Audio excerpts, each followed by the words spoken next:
It's tough, though, isn't it, growing up with a parent who's alcoholic? Yeah, I mean... And as you say, for every good memory, there's a dark side.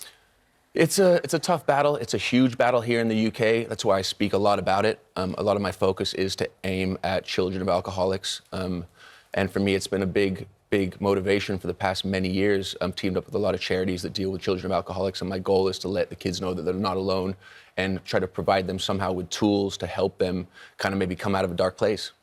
What's the hardest thing when you're growing up and there's an alcoholic in the house or in your life? Is it fear of their behaviour? Is it that you don't have that relationship with them that other people have with their parent? You don't really know when you're young. You're trying to figure out where you stand and what it is, but you grow and you figure out there's a lot of kind of anger because you think, why is that going on and it's not being focused here? But then as you learn more, which was a big thing for me, to learn more about what it was and how it affected people, and you realize that alcohol dependency, you know, if you're there with your loved one and you're saying, don't do this, the alcohol's telling their brain, no, that he's not giving you the best advice, come this way, we'll show you the right way. Yeah.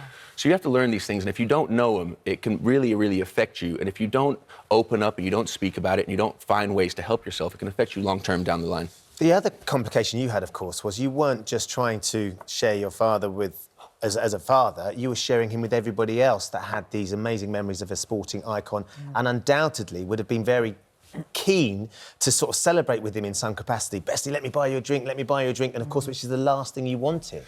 Well, you know, I've shared my dad with everybody for as long as I can remember. I'm proud to be my dad's son, without a doubt, but it's more important to me with the platform that I have and the situation I went through to be able to advise people that might be in the same situation, because I felt alone, I felt confused, I felt disturbed, and then all of a sudden you go, hold on, I have a few answers here. And as you get older and older, you start to understand that you've got to pass on this message and you've got to try to help other people going through the same thing. And you're going into schools and talking to kids. I think it's really interesting something you just said, which is when you're growing up in that situation, you don't necessarily know any different. Yeah. This is part of the problem, but it's also one of the coping mechanisms, isn't it? Yeah. If you're there and you don't know any different, you can almost get through it, whereas if you know you're in the middle of a crisis, it can be tougher. How do you help kids deal with what they're going through? I've been very lucky.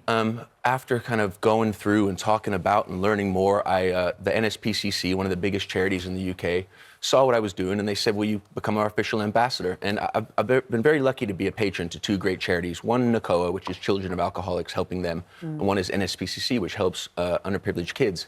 So we teamed up and we went into one of the schools in North London, and my goal was to go in and share with them tools to better their lives. And it blew my mind. I went in there and I was told I was talking to young kids, early teens, and I went in there and some of them were 17, 18 looking at me like, we don't care. Like grown-ups. Yeah, like just blank face. And I'm like, no, I'm here to help, not to patronize. And they talked about some of the struggles they went through, and I taught them about practicing gratitude and being more mindful of themselves and other people. And it's all about just teaching people how to be kinder to themselves and to other people. Simple as that, really. Yeah. You've got a big charity football match coming up, 14th of July at Dorking, my tribute team. Now, I think the interesting thing is many years ago, Bestie, we played in the first ever match. Yeah. And your dad was still alive. Yeah. And I remember we did some promos down at Twickenham, and I remember being bowled over because your dad was crossing the ball in and we were trying to score goals. I remember. Trying to score off the back of it, going, gee, this is amazing. That's George Best. And there's Calum Best as well. But there was quite a lot of pressure on you then as well, wasn't there? Because you're his son and then you're playing football. I love that we have that memory together. That was a good few years back, and I was thinking about it before I came in today. Then I felt this crazy pressure, and I actually didn't even want to do it. I grew up playing football, absolutely loved it. I moved to the UK, and when I got here, I was like, nah, don't even want to do it anymore, because there was this real pounding thing that I thought. But as I got older, I started to care less about it. But what happened was after the match, I was like, no, I got kicked off of it. After the match, I was like, not doing it again. And years went by where I didn't play this sport that I loved. Then finally, a friend of mine, Kevin Cooper, got in touch and said, I do these charity games at some of the biggest stadiums in the world.